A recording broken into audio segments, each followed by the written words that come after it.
Hay un análisis interesante que remite a infraestructura, a contexto, a clima barrial, y acá es donde entra todos estos aspectos de convivencia, violencia, percepciones. Así que si me permiten, bueno, pido el tape y ya después le damos la bienvenida a nuestro invitado.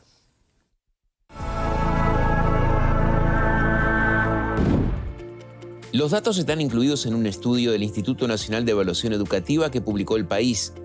En escuelas de práctica, menos del 40% de los directores percibe como probable o muy probable que haya robos, pero en las escuelas Aprender, que concentran a las poblaciones más vulnerables, esa posibilidad asciende casi al 83%. La brecha aumenta cuando se les pregunta a los directores por la posibilidad de que ocurran agresiones en las que alguien resulte gravemente herido o muerto. En los contextos más favorables, menos del 5% lo estima probable o muy probable, mientras que se acerca al 64% en las escuelas de tipo Aprender.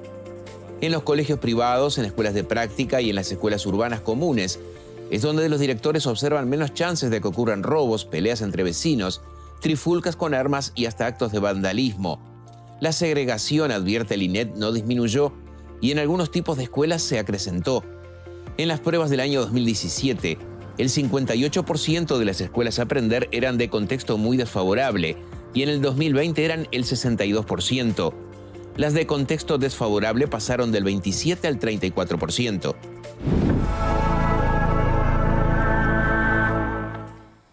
Bien, y le damos la bienvenida a Javier Lacida, que es el presidente del Instituto Nacional de Evaluación Educativa, el INED. Muchas gracias por acompañarnos. Muchas gracias por la invitación. Bien, bueno, hemos leído a lo largo del tiempo bastantes informes o entrevistas que le han hecho. Y estos resultados no hacen más que de alguna manera reforzar lo obvio, ¿no? Lo que ya sabemos, lo que viene tal vez hasta perpetuándose o profundizándose, producto también de la pandemia. Y por allí le leí el concepto de, bien, por supuesto valorar el objetivo de la homogeneidad, pero enfocarnos en la diferencia, porque es lo que realmente permite una homogeneidad rica, si no, la cosa queda trunca, ¿no? Y también hablan de enseñar distinto a las personas que son distintas y a la contemplación justamente de estos contextos. Pero ahora, ¿qué tanto puede la educación, por un análisis barrial o de contexto más crítico, menos crítico, determinar un currículum, determinar una forma de enseñar, determinar qué tipo de docentes tienen que estar allí? ¿Ese es un análisis que le corresponde a la educación o a otros brazos del Estado? Yo diría que le corresponde también a la educación, no solo a la educación, pero la educación tiene un papel fundamental en eso. ¿Cómo lo logra la educación? Fortaleciendo a los centros educativos, fortaleciendo al actor local, al que está en relación con los niños, con sus familias y con el barrio. El problema es que en el Uruguay, primero, yo sería un poco más drástico con el tema de la homogeneidad. La homogeneidad fue, o sea, que seamos todos iguales, fue una gran apuesta para la masificación de los sistemas educativos, yo diría, hasta fines del siglo XX, hasta la década del 70, por ahí. Está bien. A partir de ahí se empezó a reconocer que los niños con dificultades especiales necesitaban un tratamiento especial. Que los niños que hablaban lenguas distintas, en Uruguay eso no es un problema, pero en casi toda América Latina se enseñaba en español y en portugués, y de repente el niño iba a una clase en la que no había un maestro que hablara la lengua que hablaba él en su casa, guaraní, sí, quechua, aymara. Y ese reconocimiento de la diversidad es muy reciente, muy tardío, y es imprescindible, porque no hay forma de enseñar si no se reconocen esas diversidades. Tal vez me equivoque en esta percepción, pero tal vez detectar la diversidad, sí, vino acompañado de un intento por disfrazar un prejuicio y, digamos, se masificó la diversidad, perdiéndose la riqueza de lo diferente, aquello de tratar distinto al que, al que es distinto, para no estigmatizar. Entonces se matizó al punto que perdieron todos. ¿Puede ser? Hay algunos discursos, pero muy minoritarios, que plantean esa cuestión. Yo creo que la estigmatización pasa por otro lado, pasa por cómo se reconoce la diferencia, pero que el reconocimiento de la diferencia hoy en todas las buenas políticas educativas y en todas las buenas políticas sociales es parte de la forma adecuada, eficaz, equitativa, de trabajar con la población. ¿Cómo hace usted para un docente? Porque uno de los puntos que plantean también es que, bueno, que lamentablemente los mejores docentes, en realidad no corresponde decir lamentablemente, en los hechos, los mejores docentes muchas veces eligen trabajar en los centros educativos en mejores contextos y no tal vez en el entorno más complejo. Bueno, ¿y cómo hacemos para justamente distribuir un poco mejor la capacitación docente? Hay que cambiar la manera. En Uruguay hay muchos diagnósticos que plantean que la manera en que se distribuyen los docentes en los centros es un problema que tiene muy en cuenta los derechos docentes y tiene poco en cuenta las necesidades de los centros. Eso tiene que ser equilibrado. Probablemente no con los docentes que hace años que están ejerciendo la docencia, sino con aquellos docentes que están ingresando o que quieran aceptar reglas de juego distintas. Por eso la ley de urgente consideración plantea el cambio de una pieza fundamental de la gestión de los centros, que es el estatuto docente. También hay que crear otra cosa que se ha planteado el CODICEN en este periodo, que Uruguay es de los pocos países que no tiene, un marco normativo regulatorio de los centros. ¿Cómo tiene que funcionar un centro educativo? ¿Qué es un buen centro educativo? Eso en Uruguay no está definido. En casi todas partes del mundo hay 10, 15, 20 características muy precisas, medibles, verificables, que dicen lo que hay que lograr. ¿Cuáles son? Por ejemplo, que la gente se sienta, que en lo que se llaman encuestas de satisfacción que hay en cualquier organización, la mayoría, supongamos en algunos países un 70, un 80%, digan que se sienten bien en el centro. Pertenencia, orgullo.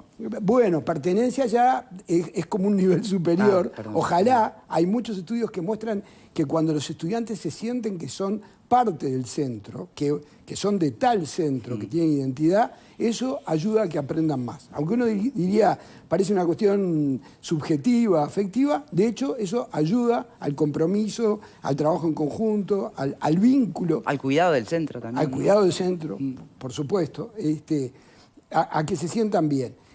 Digamos, hay aprendizajes, digamos, que tiene que lograrse el centro. Es bueno evaluar los aprendizajes que logra el centro y no con un objetivo principal o inmediatamente fiscalizador, con un objetivo fundamentalmente de apoyo, de fortalecimiento y de también que el centro se haga cargo de esta es mi realidad, estos son mis logros, estas son mis limitaciones, en base a eso trabajo. Un problema que se ha planteado, que por ejemplo planteó EDUI 21 en su momento y que muchos coincidimos, es el trabajo docente en Uruguay es un trabajo muy solitario, especialmente en el sector más crítico, en donde explota el problema educativo uruguayo, que es en la educación media. El problema, en mi opinión, no se inicia en la educación media, se inicia en primaria. Pero explota en la media. Y el docente de media, que es lo que se llama el profesor taxi, que entra y sale de un aula en un centro y en otro, y se va corriendo de un centro al otro, y tiene poco tiempo para interactuar más allá del aula con sus estudiantes y con sus colegas y con otros docentes, con adscriptos del centro. Eso es crítico para que se logre reconocer estas diferencias. Porque el asunto es que yo tengo que ser capaz primero de reconocer a los estudiantes que tengo adelante todos los días. Y si no le genero condiciones a los contratos docentes que esas condiciones de los contratos docentes, todo el sistema político, todo, en el año 2012 planteó que había que construirlas y pasar de lo que se llama profesor aula a profesor cargo. O sea que yo voy a un centro y trabajo media jornada en un centro. Y tengo varios grupos y además tengo unas horas para hacer tutorías o para hacer preparación y evaluación. Eso, todo el sistema político estaba de acuerdo y no lo logramos. Fracasamos con total éxito. La forma de contratar a los docentes en el Uruguay sigue siendo una forma que en el fondo todos reconocemos que no funciona. Entonces, hay unos problemas muy importantes de gestión que son los que este informe del INED no era el objetivo. Este informe del INED lo que dice es: los recursos son suficientes. Y el problema, a diferencia de lo que opinan muchos, yo entiendo que no es centralmente un problema de recursos. Como dijo ayer el CODICEN en el Parlamento, es centralmente un problema de gestión. Bien, pero ¿qué cintura para realmente ser autónomo tiene un director de un centro? Hoy poquísimo, pero yo creo que justamente la ley de urgente consideración genera condiciones para que esa autonomía se construya.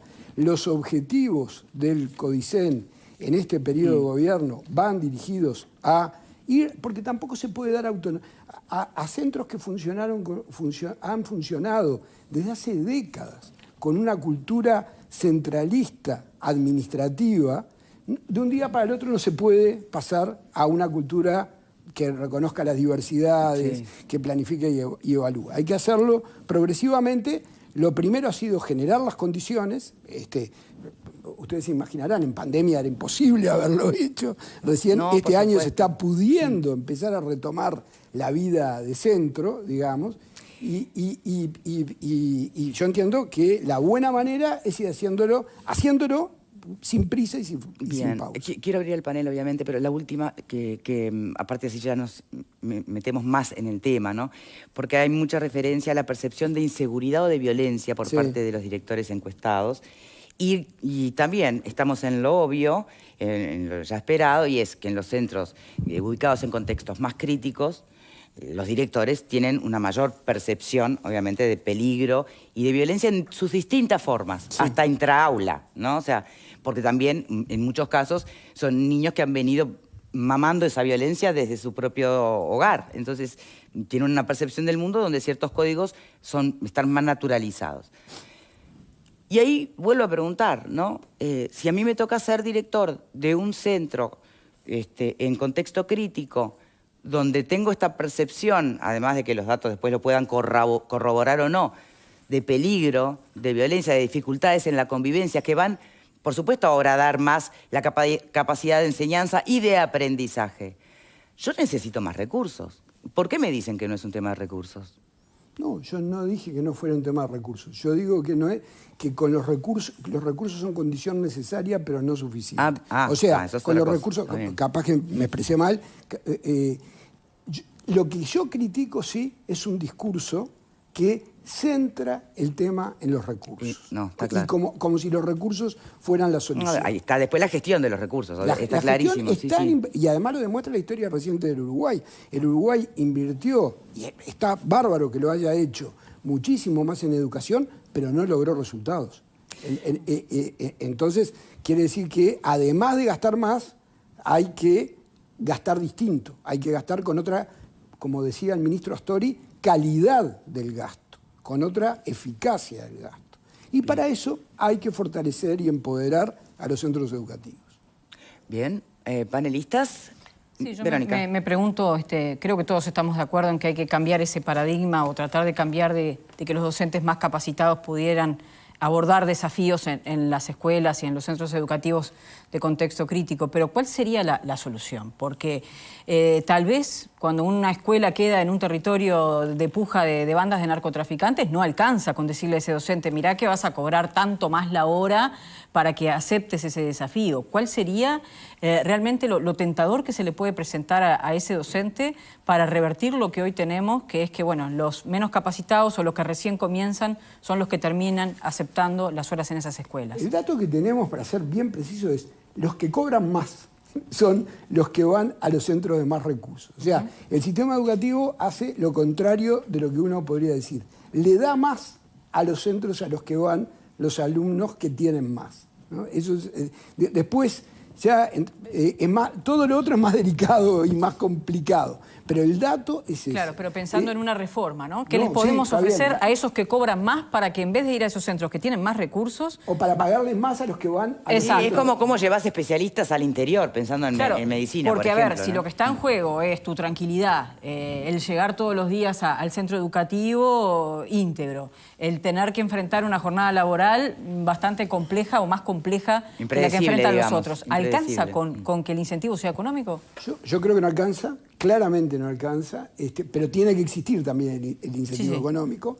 Tiene que existir lo que en Chile le llaman el subsidio preferencial para las escuelas más pobres. Tiene que existir, pero además hay algo que yo lo he visto en muchos docentes en Uruguay, que aunque el centro sea un centro más difícil, quieren trabajar en determinado centro porque hay ahí un grupo de colegas con los que se sienten comprometidos, trabajando en un proyecto común, con los que se sienten bien trabajando cada día.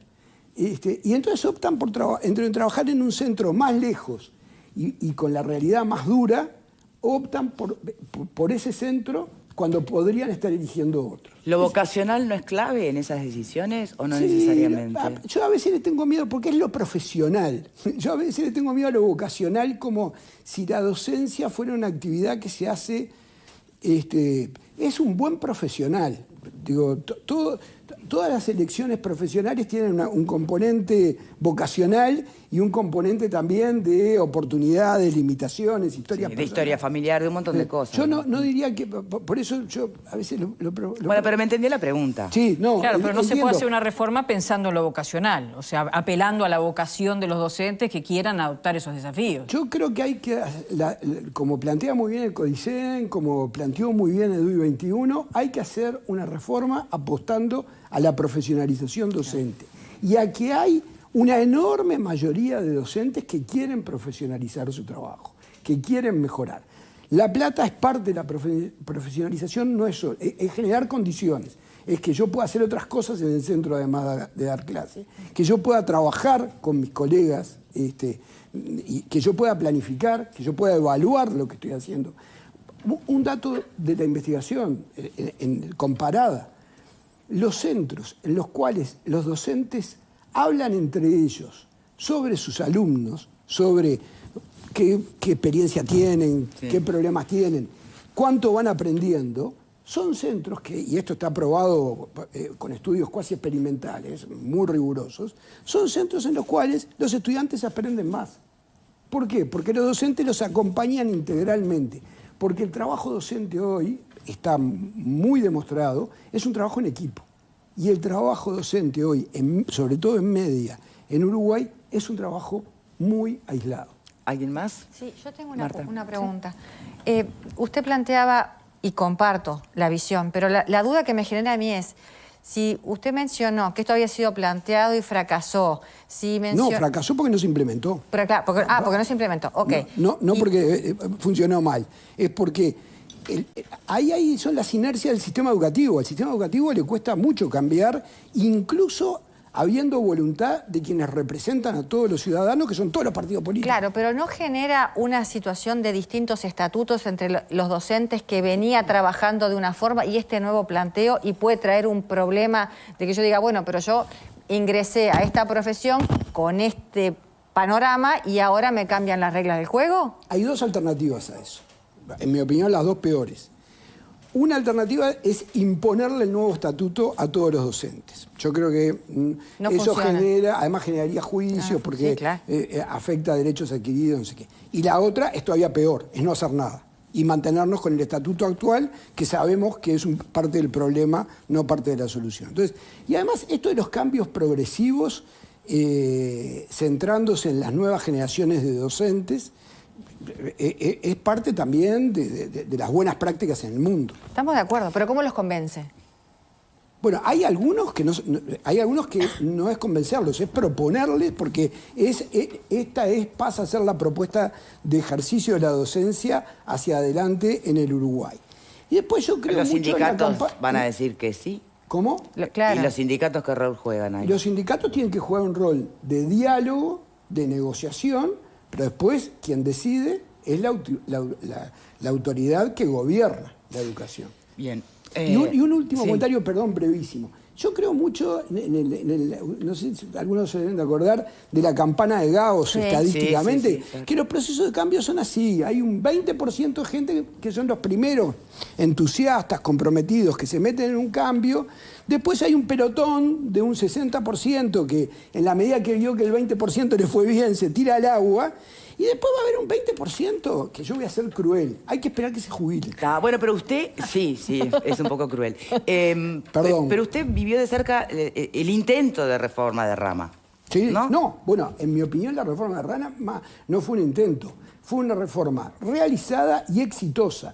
El problema es que después se desestructuró la reforma. Porque Pero ahí la viene reforma- el tema. Entonces, ¿es a timonazo o es a esperar y...? Es las dos cosas, Rama dialogó mucho también, por más que después hayan creado un relato de que no dialogó. Bien.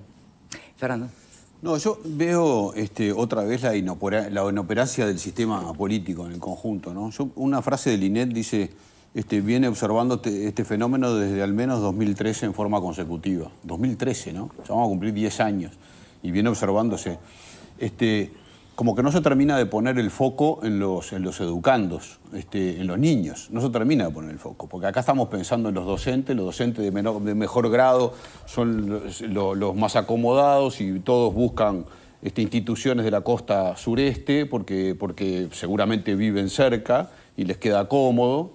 Y mientras tanto, los niños y las diferencias se van agrandando por todo lo que usted señalaba antes. Pero también se llega a la constatación, según el informe, usted me dirá si esto es así, que niños de contexto crítico, en convivencia con niños de no contexto crítico, la evolución de esos niños es mucho más marcada, la evolución positiva de esos niños es mucho más marcada cuando conviven intersocialmente, ¿no? Y sin embargo, también la política de la educación no solo le da a los docentes de mejores ingresos y mejor ubicación geográfica, mejor escalafón, pero además elección de dónde impartir clases, en la zona que le queda cómodo, es decir, que gana más, todavía está mejor y todo, sino que además condiciona a los niños a no moverse, porque el sistema también establece la asignación de lugares para los niños, ¿verdad? Y la da seguramente no sé cómo es bien esto, pero seguramente es por residencia.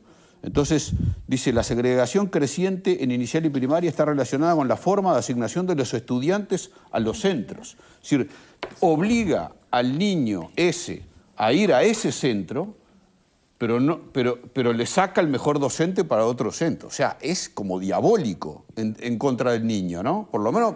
No hay ninguna conspiración, eso es No, claro. pero es mal diseño. Sí, es mal pero el diseño conspira contra los niños y de mayores dificultades, de menor nivel socioeconómico. Todo conspira. Le sacan los mejores docentes y los recluye. Júntense entre ustedes allá en aquel liceo de contexto crítico. Es tremendo, ¿no? A mí lo que me llama la atención es que cómo esto no es corregido por el sistema político, porque no le voy a pedir a los sindicatos que lo hagan. Claro, pero da la sensación Sería que es más demasiado fácil pedir. corregir el segundo elemento, ¿no? Sería A ver qué demasiado dice la pedir. CIDA. No, que no corresponde pedirle a los sindicatos que lo hagan. No, que aporten, que lo hagan, que aporten ideas, que luchen por eso, que luchen por los niños de contexto crítico para que estén mejor, que luchen por eso en vez de luchar por su sueldo los más acomodados que son los de la costa sureste. Yo creo que hay sindicatos y dirigentes sindicales que están dispuestos. Hay otros que no. claro. Pero la responsabilidad es claramente del gobierno. Acá no pudo Tabaré Vázquez con los sindicatos de la educación, no pudo José Mujica con los sindicatos de la educación, no puede nadie con los sindicatos de la educación. Bueno, pero no puede nadie con los sindicatos de la educación, de que Mujica dijo hay que hacerlos pelota y Vázquez le declaró la esencialidad y después tuvo que echar para atrás. Ninguno puede con los sindicatos. ¿Qué pasa con los sindicatos de la educación, señores, que tienen el poder que tienen? Permítame un momentito. Mientras tanto los rehenes son los niños. La Cida, ¿usted podría quedarse un rato más en el programa? Porque falta la sindicalista, ¿no? Que no es de la educación, es otra raza, el sindicato ADEOM. Pero bueno, le agradezco porque tenemos que hacer una pausa. Entonces, seguimos a la vuelta. Muchas gracias. Ya venimos. ¿Satisfecho con la respuesta o te falta? No, porque yo le hacía un planteo en realidad que sale del propio informe del INED, ¿no? Que hay niños cautivos en los centros de educación crítico y hay docentes que eligen a dónde ir y nunca eligen las situaciones críticas, los mejores docentes. Entonces, el rehén es el que termina siendo el niño. El niño y el más débil socioeconómicamente. Sí, eso es lo perverso del sistema. Sí, sí, es un sistema que reproduce y genera desigualdad. Yo estoy de acuerdo con eso. Bueno, pero eso lo viene estudiando el INED, lo vienen mostrando los resultados de la prueba PISA, como tú decías, de hace mucho tiempo. Por eso yo mencionaba que no es por cargarle responsabilidad. La culpa la tiene el sindicato, no. Pero el sindicato, o los sindicatos de la enseñanza, porque son varios, deberían estar preocupados por esta situación. Deberían estar denunciándola un día sí y otro día también. Y yo no los escucho. A ver. Estás medio sordo porque la realidad es que sí lo han hecho y de hecho han presentado propuestas, porque lo que tiene que ver con poner a los estudiantes, a los chiquilines, como foco de lo que tiene que cambiarse en la educación, lo han planteado muchísimas veces. De hecho, Fernando, que hoy no está más al frente de la federación, ha planteado muchísimas veces la problemática de la pobreza infantil y de los niños que no comen y el desarrollo de su cerebro en cuanto al que sí come bien. Y, bueno, un montón de cosas que te recomiendo que busques. Pero estaban dispuestos a ir a hacerse cargo de los centros que más requerían. Se han planteado en realidad propuestas. Yo capaz que algún matiz, sacando el tema del foco de los sindicatos, porque si los sindicatos tuvieran los superpoderes que dice Fernando, no sé, gobernarían los sindicatos y no tendríamos políticos. Creo que lo más fácil es que los políticos quitan su responsabilidad o delegan la responsabilidad de lo que no tienen la capacidad de hacer. No, es tan fácil como que los políticos no tienen la capacidad de resolver y responsabilizan a los sindicatos o a los trabajadores cuando no son los sindicatos. Es la más fácil. Pero yo en realidad algunas cosas, porque defienden solo sus intereses por lo que planteaba el invitado, porque no quiero hacer un monólogo solo con Fernando, que me preocupa en realidad, porque se habla de los cambios de la ley de urgente consideración. La ley de urgente consideración tiene un buen tiempo vigente, más allá del referéndum, y en realidad se habla de que gracias a la ley de urgente consideración se van a poder hacer cosas, se van a poder hacer, pero la realidad es que no las vemos hechas y ya vamos camino al segundo año de la ley de urgente consideración. Entonces, me parece que se le pone una carga a la ley de urgente consideración que va a resolver todo. No sé cuándo lo va a resolver, porque en 2 años termina este periodo de gobierno y hay cosas que por lo menos, sí, el último año en realidad,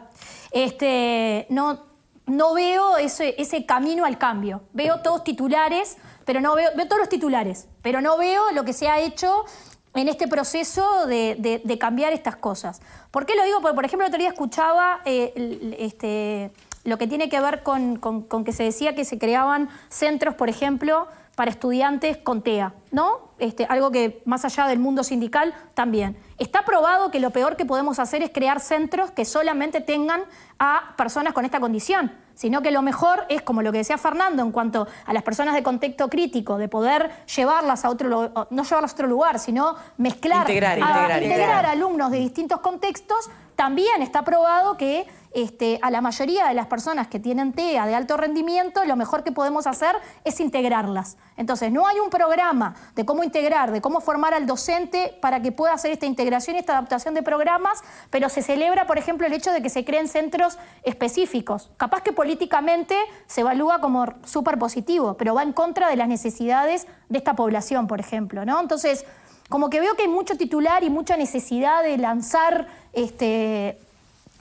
noticias o cambios que creo que no repercuten en la mejora de la educación y se carga muchísimo sobre el docente. Porque yo me pregunto, estos docentes que están mejor calificados, muchos de ellos porque tienen muchísima antigüedad, no sé si son mejores o peores docentes. Tienen antigüedad. La antigüedad no significa que seas mejor o peor. Yo me pregunto, ¿la solución sería que los que tienen mayor antigüedad, que nunca trabajaron en contexto crítico, como tienen la mejor calificación por antigüedad, los llevemos a centros de contexto crítico? Yo no sé si en realidad eso mejora. Me gustaría separar en dos partes de todo lo que planteaste. Esto último es bien específico, pero arranquemos por lo primero, la SIDA. Sí, no nos tenemos que olvidar que en marzo del 2020 en el mundo y en Uruguay estalló la pandemia.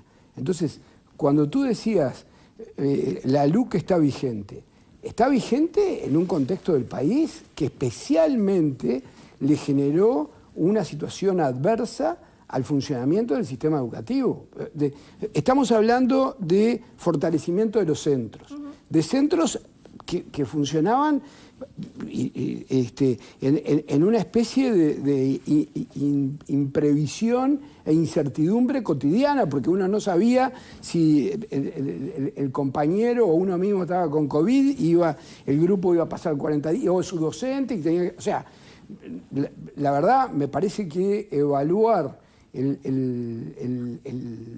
la vigencia de la LUC tomando como referencia estos 2 años... O los no cambios concretos, digamos, creo que es claro, lo que se planteaba, ¿no? Digo, yo creo que yo, la verdad, mirando la parte llena del vaso, digo lo contrario. Para la emergencia que tuvieron que enfrentar las autoridades educativas, que todos los días estaban teniendo que resolver situaciones imprevistas, dificultades, formas de funcionamiento que no eran las habituales en el sistema educativo, de cualquier manera la agenda de cambios estuvo y se avanzó lo que en mi opinión se pudo avanzar. Y hay un cambio que en mi opinión fue muy bueno y que se implementó en cuanto se pudo.